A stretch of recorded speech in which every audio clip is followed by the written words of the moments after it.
Corporate পান্ডা corporate পান্ডা আমি একটু ভারতীয় ফুটবলে যারা প্রাইভেট এন্টিটি রয়েছে, যারা ভারতীয় ফুটবলের সাথে যুক্ত, যাদের নিয়ে এখনও অনেকের মনে আশা আছে, যারা আশাহত হননি, তাদের সুবিধার্থে একটা ছোট আলোচনা করব।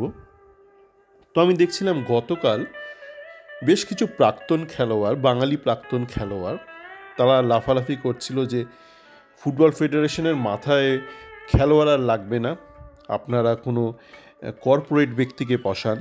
এবং উদাহরণস্বরূপ তারা ওই বাগানটা যিনি কিনেছিলেন সেই ব্যক্তির নাম উল্লেখ করছিল। এই ব্যক্তিরা কয়েক বছর আগে কিন্তু খুব বলছিল যে খেলোয়াড় না হলে কি করে চালাবে ফুটবল ফেডারেশন, রাজনীতিক লোকরা কি করে চালাবে। তখন আমি বলেছিলাম একটা সংস্থা চালানো আর খেলা দুটো ভিন্ন বিষয়। তো যখন এই দুটো নাম ছিল বাজারে, কল্যাণবাবু আর বাইচুং বাবু, তাই বলেছিলাম এই দুই বাবুই কিন্তু কোনো কাজের কাজ করতে পারবে না, এবং তাদের অতীতেও তারা কোনো কাজের কাজ করতে পারেনি। মানে খেলোয়াড় জীবন ছাড়ার পর এরা দুজনেই কিন্তু যেসব কাজে হাত দিয়েছে প্রত্যেকটা কাজে তারা বিফল। যাকে আমরা এই বাগানবাবুর ব্যাপারে আসি। বাগানবাবু কি বিশাল বড় হাতি মেরেছে আমরা জানি না। উনি একটা ইলেকট্রিসিটি কোম্পানি পেয়ে গেছেন ভাগ্যক্রমে, সরকার থেকে পেয়ে গিয়েছিলেন, এবং সেখানে ওনার টোটাল মনোপলি ব্যবসা, মানে সেখানে কোনো কম্পিটিটার নেই ওনার। কিন্তু তারপর আইএসএলেও উনি অনেক কিছু হাতে ঘোড়া মেরেছেন আমরা জানি, কিন্তু কেন মেরেছে আমি অতীতে আলোচনা করেছি। কি সময়ের সুযোগ পেয়েছেন উনি সেটা বলেছি আগে অতীতে, এবং যেখানেই উনি কোনো কম্পিটিশনের সম্মুখীন হয়েছেন সেটা আমরা দেখেছি আইপিএলে উনি মুখ থুবড়ে পড়েছেন, বারবার মুখ থুবড়ে পড়ছেন।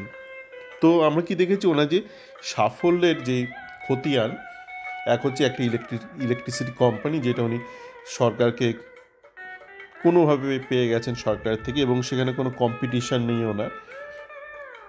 ওনার হাতে রয়েছে কখন কি সারচার্জ হবে।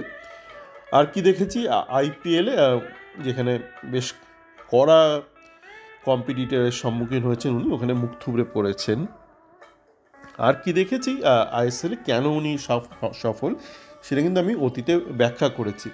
তো এখন কেন কিছু ব্যক্তির মনে হচ্ছে যে উনি ভারতীয় ফুটবলের মাথায় বসলে, দেখুন যিনি বারংবার বলছি, ওখানে কল্যাণের জায়গায় আপনি যাকেই বসাবেন না কিছু হবে না। কেননা টোটাল যে সলিউশনটা যে কোনো একটা, দেখুন একটা ফুটবল স্ট্রাকচারে কিছু অংশ থাকে যেখানে আপনাকে অর্থ দেবে, আর কিছু অংশ যেখানে আপনাকে অর্থ বিনিয়োগ করতে হবে বা ইনভেস্ট করতে হবে। তো যেখান থেকে আপনি অর্থটা সঞ্চয় করবেন সেটা হচ্ছে টিপিক্যালি আপনার যে টপমোস্ট লিগ, এক্ষেত্রে আইএসএল। তো কেউ যদি বলছে আমি শুধু আইএসএলটা দায়িত্ব নিলাম, এখান থেকে আমি শুধু টাকা কামাবো ওই ফ্র্যাঞ্চাইজি ফি করে, বাকি সমস্ত ব্যাপার তুমি সামলাও, এইভাবে হয় না। তো ওখানে আপনি যদি কল্যাণের বদলে যদি আপনি পৃথিবীর সর্বশ্রেষ্ঠ অ্যাডমিনিস্ট্রেটরকেও বসিয়ে দেন, কিচ্ছু হবে না। টোটাল আপনাকে সলিউশনটা কিন্তু দেখতে হবে। তো আমি আলাদা করে বিজলিবাবুকে কিছু বলছি না, এই যে বললাম পৃথিবীর সর্বশ্রেষ্ঠ অ্যাডমিনিস্ট্রেটর বসেও যদি ডালমিয়া বেঁচে থাকতেন, উনি বসলেও কিছু করতে পারতেন না। কেননা পুরো ব্যাপারটা নিয়ে কিন্তু একটা কম্প্রিহেন্সিভ একটা সলিউশন লাগবে।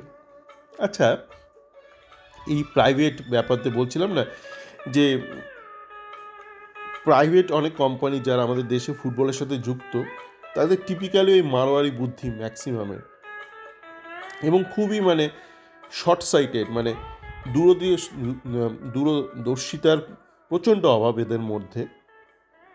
যেমন একটা উদাহরণ দিই, একটু আগেই আমি দেখছিলাম সোশ্যাল মিডিয়াতে কিছু মানুষ আলোচনা করছে যে কোথায় কলকাতার ফুটবল লিগটা দেখা যাবে। তো একজন বললো এসএসসিএন অ্যাপে দেখা যাবে।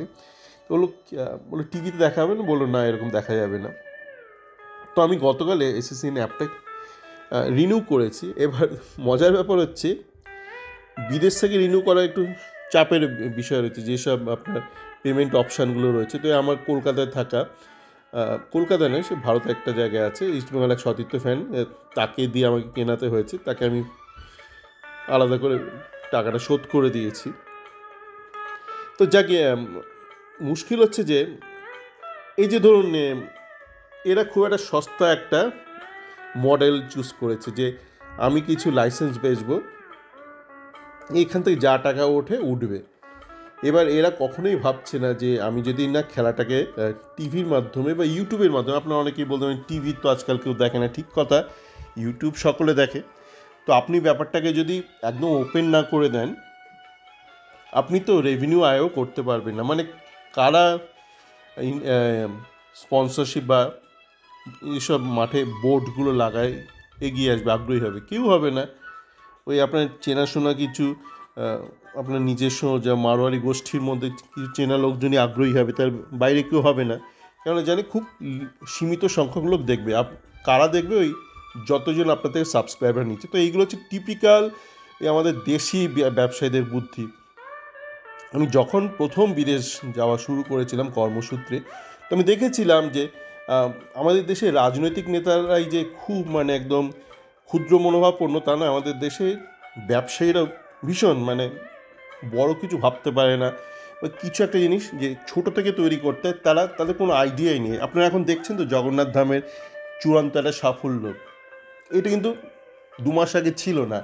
তো একটা জিনিসকে পুরো স্ক্র্যাচ থেকে তৈরি করতে হচ্ছে। আপনি এখন যা ইচ্ছা বলতে পারেন, পুরী থেকে দেখছিলাম এখন ঈশ্বর চোটে অনেক অনেক কথাই বলছে, কিন্তু ওই যে পুরীর পাণ্ডারায় খালি গিয়ে আপনি যতই লাফালাফি করেন, দেখুন পুরীটাও কিন্তু হঠাৎ করে হয়নি। পুরীটাও কেউ এককালে করেছিল, বহু বছর আগে, শ শ বছর আগে কেউ একজন করেছিল, কোনো একজন রাজা করেছিল, কোনো একটা ভাবনার ধারা থেকে করেছিলেন। তারপর থেকে ওটাকে আমরা ওই দুধের গাইয়ের মতন ওটা থেকে দুইয়ে যাচ্ছি। নতুন কিছু যে করব, কোনো ট্যুরিজম ডেভেলপমেন্ট বা কোনো স্পোর্টস ডেভেলপমেন্ট, সেই বিষয়ে না আছে রাজনৈতিক নেতাদের কোনো ভিশন, না আছে আপনার এই ব্যবসায়ীদের ভিশন। এইটাও মুশকিল। আপনারা অনেকেই শুধু যে আপনারা রাজনৈতিক নেতাদের গালমন্দ করেন, যারা তৃণমূল তারা বিজেপিকে করে, যারা বিজেপি তারা তৃণমূলকে করে, তারপর কেউ কেউ সিপিএমকে করে। কিন্তু সমস্যাটা কিন্তু এটা সামাজিক সমস্যা।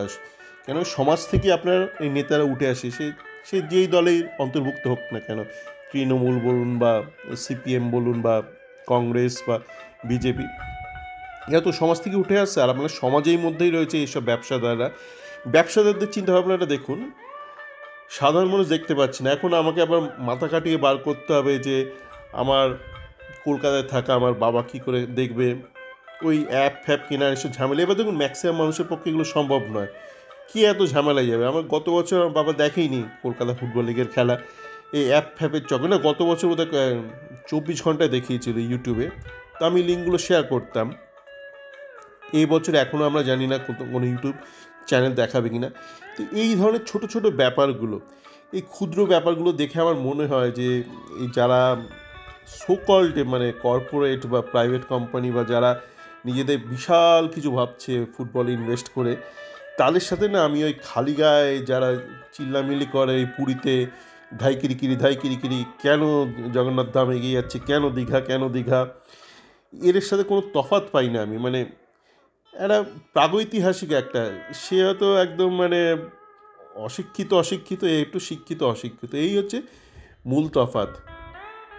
তো এই ব্যাপারগুলো নিয়ে কিন্তু একটু ভাবার দরকার আছে যে ছোট ছোট বিষয় নিয়ে ভাবুন না। এসএসসিএন এই অ্যাপ, এই সিএফএলটা আপনি দেখবেন কি করে? সবার পক্ষে অ্যাপ কেনাটা একটা ঝামেলা, অত সহজ না একটা জিনিস কেনা। অ্যাপ কিনবেন তো আপনি না ওই চটজলদি কিছু টাকা আয় করছেন, কিন্তু লং রানে এটা কোনো সলিউশন নয়। আপনার আইএসএল মডেলটা দেখুন, এখন অনেকেই লাফালাফি করছে যে আইএসএল না থাকলে আমরা মরে যাব, যেন আইএসএল থাকাতেও বিশাল বেঁচে গেছে। মানে আইএসএল থাকাকালীন যেন ভারতীয় ফুটবল যেন আন্তর্জাতিক মঞ্চে একদম দাপাদাপি করছে। কিন্তু ওই যে মানে ভূত আমাদের দেখভাল করছে, এই ভূতই থাকুক, মানে আমরা নিচেই পড়ে থাকবো। তো এই ধরনের একটা কী বলবো, মানে একটা নন ক্রিয়েটিভ একটা আর্কেইক একটা পরিবেশ রয়েছে। চলো, ভালো থাকবেন।